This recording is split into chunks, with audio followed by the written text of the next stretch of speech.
Hey everyone, welcome to my installation video for the TopWeb 10.1-inch Android stereo for the Jeep Compass and the Patriot. This installation should work for any year between 2011 and 2017, provided your Compass is the first generation. You can find the Amazon link in the video description. This stereo comes with everything you need to install it, and let's jump right into it. You're going to start by removing the radio bezel. I suggest that you use a set of plastic panel removal tools. There's a small one that comes with the stereo, but the larger ones give you more options. Just work your way around the edges of the bezel, and it's held in by 4 metal clips, one near each corner. Once it's free, you're going to want to remove the harness for the AC controls, then you can set the bezel aside. These Jeeps do come with different versions of the factory stereo, but they're all mounted the same way, with 4 screws. You can use a Phillips head screwdriver on them or a socket if it's stripped out. An electric ratchet or a drill will make quicker work of the screws. With the screws removed, you can pull the radio out and disconnect the various harnesses and connections from the back.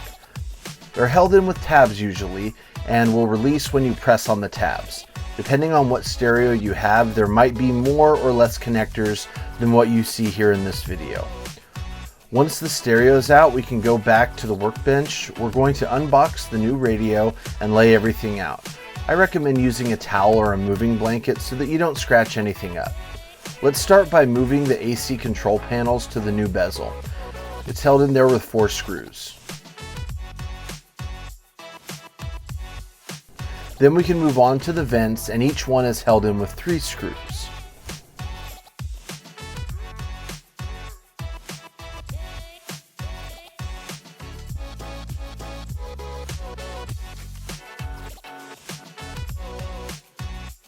All we're going to do is line up the vents with the screw mounts on the new bezel, and then we'll drive the screws in one at a time.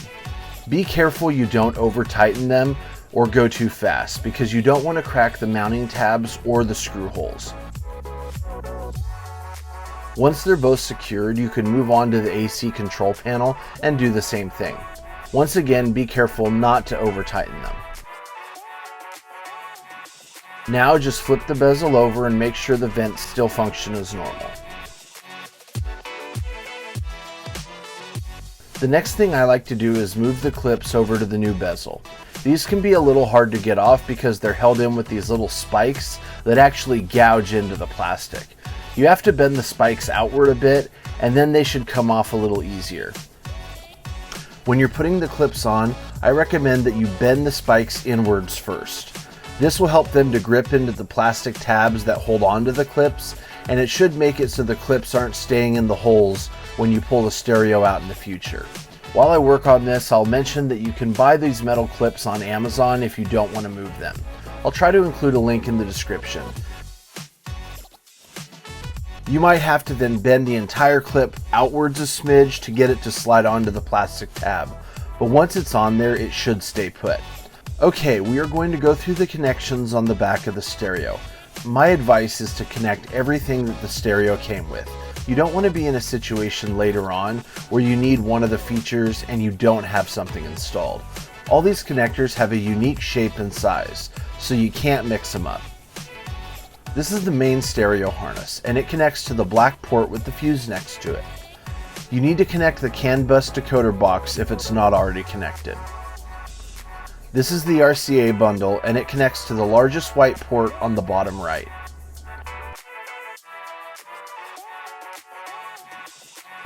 This is the backup camera harness. It connects to the top left white port. The USB ports connect in the 2 middle ports on the top row. I suggest marking them at the ends so that you can tell them apart later on. The GPS antenna will mount with tape inside the dash, and it connects to the coax style port on the back of the radio. The AM/FM adapter is a standard size connector, and it goes into the port on the top left of the back panel. The external microphone connects on the RCA bundle. Now we're just going to go through connecting all the cables. For the main harness, you want to make sure the CAN bus box is plugged into the proper connector. Then there's a small connector which needs to be plugged into the top right white port. This is very important because without it, the steering wheel controls and backup camera won't work properly. I'm showing you how to connect most of these things on the bench where it's easier to see with the camera, but you might want to wait on certain items like the GPS antenna, the microphone, and the USB cables. Sometimes it's easier to run those where you want them to go first, and then plug them in when you're finished running them.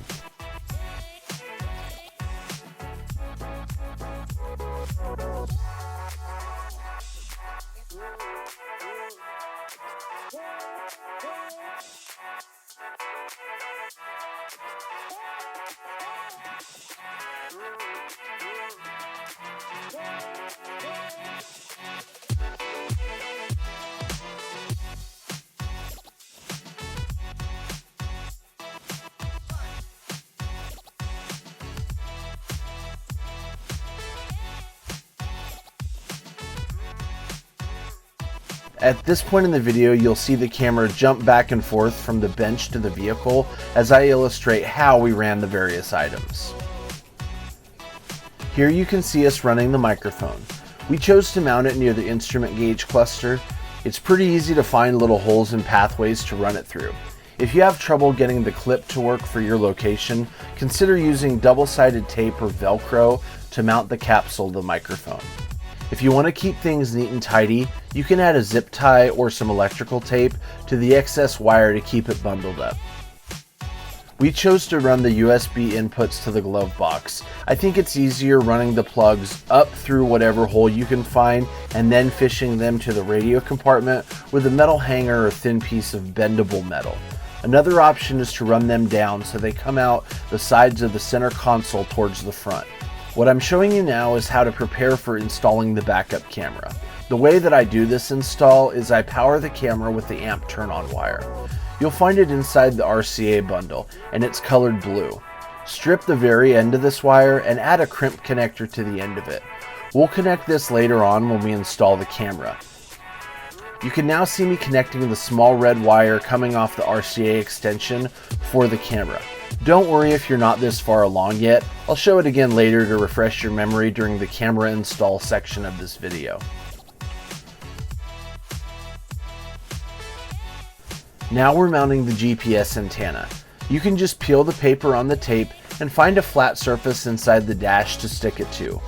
If you want to keep things neat and tidy, you can add a zip tie or some electrical tape to the excess wire to keep it bundled up.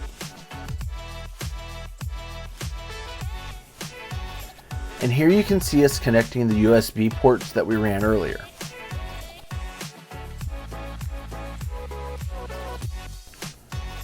Now I'm connecting the RCA extension for the camera. You can do this later on if you haven't run that cable yet. There may be some other plugs that don't fit with anything that came with the stereo, and that's okay. You can just tuck them out of the way. Don't forget to connect the AM/FM antenna adapter. The factory plug for this should be white. You might have other colors of plugs that look similar to this one, so make sure not to get them confused.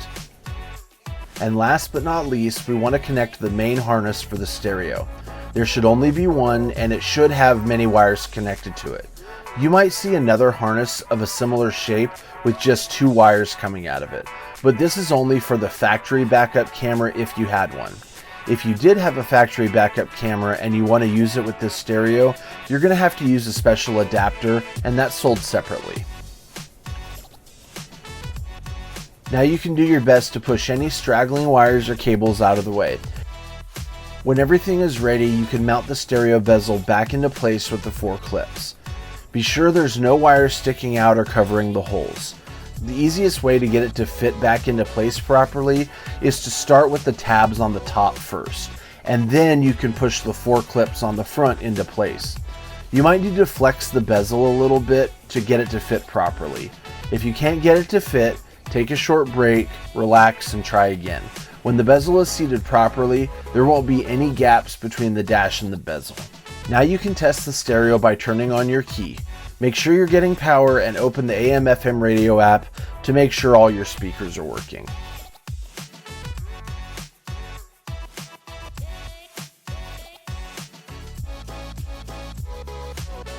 Okay, now we're going to move on to installing the backup camera. You'll need to grab the camera itself, the RCA extension, and a power adapter. The first thing I like to do is mount the camera into place. You'll need to remove the interior panels on the liftgate. You can start with the 2 Torx screws near the handle at the bottom. Remove them and set them aside. Then you can remove the panels surrounding the window. There's 2 panels and they connect together in the center at the top of the window. I think the easiest thing to do is to disconnect the tab in the center and then work your way outwards. These panels are all held in by clips. You can use a pry tool to help you, but sometimes the easiest thing to do is just pull them directly outward by hand. Be careful not to break any of the tabs that hold on the clips. Sometimes they can be brittle. With the top panels removed, you can start on the bottom panel. You can use a long pry bar if you have one to help you gain purchase, and I recommend working from the side edges first. The clips will come out one at a time, and sometimes they take some force to come out. So now we need to remove the outer body panel that's part of the exterior handle. It's the one that has the Jeep logo on it. It's mostly held in by these 2 bolts and nuts. And here you can see the plastic clips that hold the panel after the bolts have been removed. Start by removing the bolts, and then you can use a set of long needle nose pliers to compress the plastic clips as you push them outward. This is a point where it's nice to have another person pulling the panel as you compress the clips. You just need to loosen that exterior panel. You don't need to take it off all the way. The next thing I do is cut a hole in the plastic to run the camera through.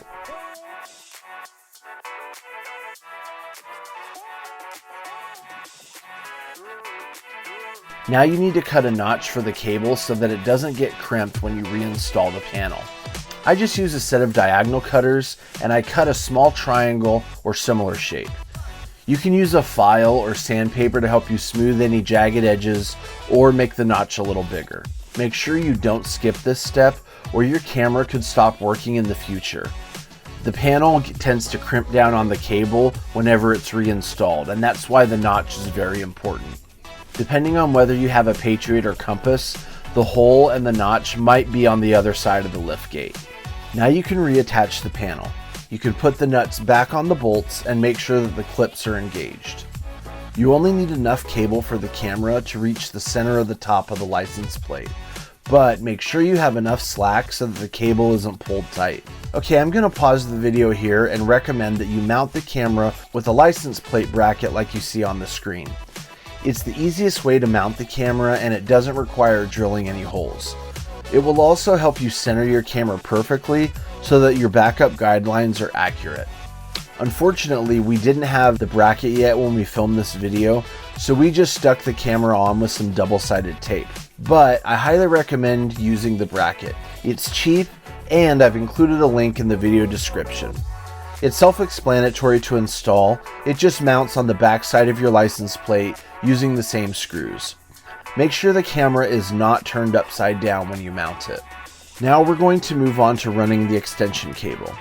The footage for this section isn't always the best, but basically you just run the cable down the driver's side. Use a clothes hanger or piece of bendable metal to help you fish the wire underneath the center console from the radio compartment. Here's the part that we covered earlier in the video. You're going to connect the RCA plug and the little red power wire to the back of the radio. The plug goes into the backup camera RCA port, and the small red wire gets connected to the blue wire that's part of the RCA bundle. Now you can finish fishing the RCA extension down the center console. From there, try to get it directly under the carpet to the floor panel on the driver's side. This will save you some slack in the cable, and you're going to need all you can get. You'll have to remove or loosen various panels along the way in order to run the cable properly. Most of them are held in with clips and should come out with a little coaxing. You can try to just tuck the extension wire in without removing any of the panels, but the problem with that is you might end up using too much of the cable and you won't have enough slack when you get back to the camera. So I suggest doing it however you can to have as much slack left over as possible. I'm not going to go into detail about removing these various panels because it's pretty self-explanatory, and certain panels like the seatbelt panel are best not to remove. The important thing when you get to the back seat is that you want to run the cable up the door jamb. It's easy to remove the door jamb gasket so that you can get under it. You want the cable to go all the way to the roof, where the rear interior panel meets the headliner. From here, you should just be able to tuck the cable in on the back panel until you're at the lift gate opening. From here, it's a little tricky. You have to get the cable to run through this little rubber grommet tube that connects the body with the lift gate panel. This is where a clothes hanger can really help you fish the cable through in a few places so that you can get to it from the hole in the body for the rubber grommet. Once you have all the slack ready for the tube, I recommend cutting the head of the cable off. That rubber tube is so small and full of wires, you'll likely never be able to get the RCA plug through without breaking it. So cut the wire about 6 to 8 inches from the RCA connector. Then you're going to use your clothes hanger and some tape to help you pull the cable through the grommet tube. It might take a few tries, but if you're patient, you'll get it. I found it helps to straighten the tube out the best you can and make sure not to force it. Once you've got the cable through, pull all of the slack and then put the rubber grommet back into place. At this point, if you've cut off the end of the RCA extension, you want to reconnect the 3 individual wires that are inside the cable. Regular sized red crimp connectors don't work well because they're just too big for these tiny wires. I made them work, but check in the description of the video for a link to some smaller crimp connectors that will work a lot better. All you need to do is strip some of the rubber sheathing back and then strip the individual wires and crimp them together. When all the connections are tight, use some electrical tape to bunch the connectors up and make sure they aren't going anywhere.